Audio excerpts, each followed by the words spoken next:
यदि तपाईको कम्प्युटरमा तपाईले विन्डोज 10 देखि 11 अथवा विन्डोज 7 देखि 11 मा अपग्रेड गर्न चाहनु भएको छ तर तपाईलाई प्रब्लमहरु क्रिएट भएको यस्तो प्रब्लम्सहरु आएको छ कान्ट रन भनेर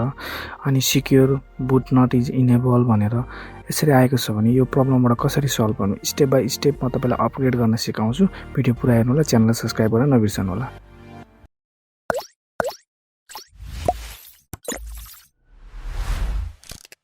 यहाँ हेर्नु मसित चाहिँ दुईटा फाइल रहेको छ एउटा विन्डोज 10 को आइएसओ फाइल जुन चाहिँ मैले एक्सट्र्याक्ट गरेर राखेको छु र अर्को विन्डोज 11 को आइएसओ फाइल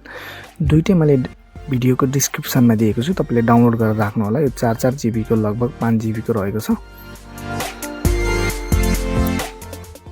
अनि यहाँ हेर्नु भने अहिले मसँग चाहिँ विन्डोज 10 छ म तपाईलाई देखाउने नै छु विन्डोज 10 प्रो भर्जन चाहिँ इन्स्टल छ र म यसलाई कुनै पनि प्रब्लम बिना नै विन्डोज 11 मा अपग्रेड गरेर देखाउने छु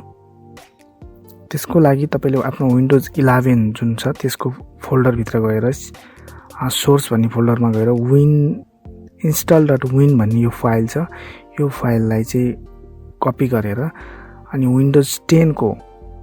सोर्स भित्र गएर install.win छ यसलाई रिप्लेस गर्नु होला यसलाई डिलिट गर्नुस् अनि त्यसपछि अघिकोलाई पेस्ट गर्नु होला विन्डोज 11 को install.win लाई पेस्ट गर्नु होला यो चाहिँ हाम्रो विन्डोज 10 मा चाहिँ विन्डोज 11 को install.win भन्ने फाइल चाहिँ पेस्ट भइरहेको छ यो चाहिँ हल्का ट्रिक हो इन्स्टल गर्ने प्रोसेस चाहिँ विन्डोज 10 बाटै हुन्छ तर फाइल इन्स्टल चाहिँ विन्डोज 11 को इन्स्टल हुन्छ यसलाई हामीले बाइपास पनि भन्न सक्छौं यसले गर्दा कुनै पनि प्रब्लम्सहरु क्रिएट गर्दैन अहिलेको विन्डोज 11 मा चाहिँ माइक्रोसफ्टले पाबन्दी लगाएको छ लिमिटेसन राखेको छ कि तपाईको सिक्योर बुट अनिवार्य हुनुपर्छ र ड्युअल कोर प्रोसेसर भन्दा बढी भएको हुनुपर्छ यो पाबन्दीबाट तपाईले छुटकारा पाउन चाहिँ हल्का क्रस गर्नुपर्छ र विन्डोज 10 को सेटअप फाइल छ त्यसलाई चाहिँ रन गर्नु होला र यो 100% मा हेर्न सक्नुहुन्छ विन्डोज 11 नै देखाएको छ के 10 नै देखाएको छ विन्डोज 10 नै तर यो हामीसँग इन्स्टल फाइल चाहिँ यसमा हामीले के राखेका छौं विन्डोज 11 राखेका छौं त्यसकारणले 10 नै हो तपाई चिन्ता नगर्नुस् 11 नै हो तर यो 10 हुँदै तपाईको 11 मा अपडेट गर्नेछ र विन्डोज 11 प्रो यसले डिटेक्ट गर्यो यसले install.win फाइल अघि हामीले कपी गरेको थियौं त्यो फाइल विन्डोज 11 चाहिँ हो रहेछ भन्दै डिटेक्ट गर्यो र keep all personal and files and app गर्नु होला किनकि तपाईको कुनै पनि फाइलहरु डिलिट हुँदैन कुनै पनि डाटाहरु लस्ट हुँदैन मलाई एकजना हामीलाई भ्युअरले भन्नु भएको थियो कि फाइल चाहिँ डिलिट नगरिकन कसरी इन्स्टल गर्ने भनेर त्यो पनि प्रोसेस मैले यसमै इन्क्लुड गरेको छु यो प्रोसेस द्वारा तपाईको फाइल पनि डिलिट हुँदैन कुनै पनि डाटाहरु लस्ट हुँदैन कन्टिन्यू भइरहेको छ यति भएपछि के कम्प्युटर रिस्टार्ट हुनेछ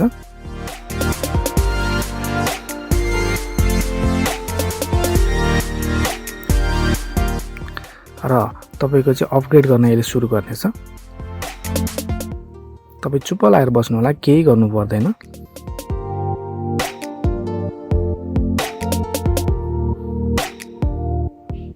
यो चाहिँ विन्डोज 10 बाट 11 मा जाने भएको कारणले अलिकति समय लिन्छ अपग्रेड गर्नको लागि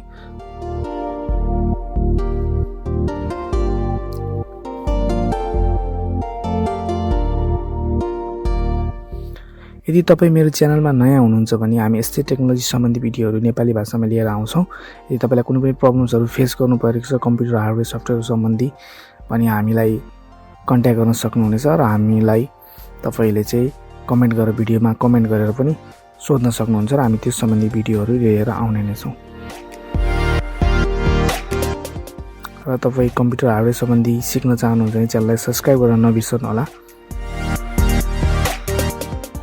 र कुनै चीज computer hardware software electronics electrical technology बारेमा जान्न चाहनुहुन्छ भने हामीलाई कमेन्ट गर्न नबिर्सनु होला र हामीलाई डाइरेक्ट तपाईले फेसबुक पेजबाट पनि हामीलाई मेसेज पठाउन सक्नुहुनेछ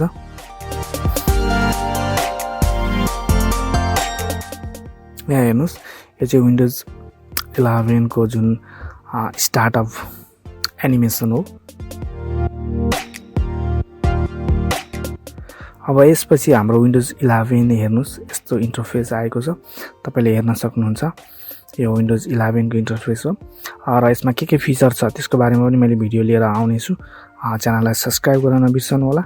ल हेर्नुहोस् अघिको हाम्रो विन्डोज 10 विन्डोज 11 को ISO को फोल्डर छ जुन चाहिँ डिलिट भएको छैन तपाईको डाटा एउटा पनि लस्ट भएको छैन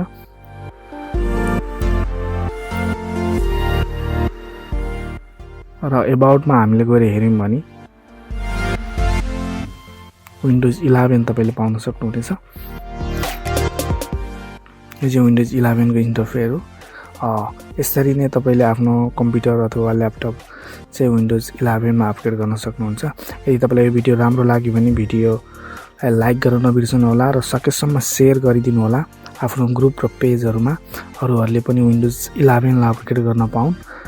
र कमेन्ट गर्न नबिर्सनु होला हामीलाई सपोर्ट गर्नु होला साथ दिनु होला यति भन्दै अर्को एउटा टेक्नोलोजी भिडियो लिएर आउने नै छौं अहिलेको लागि बिदा हुने छौं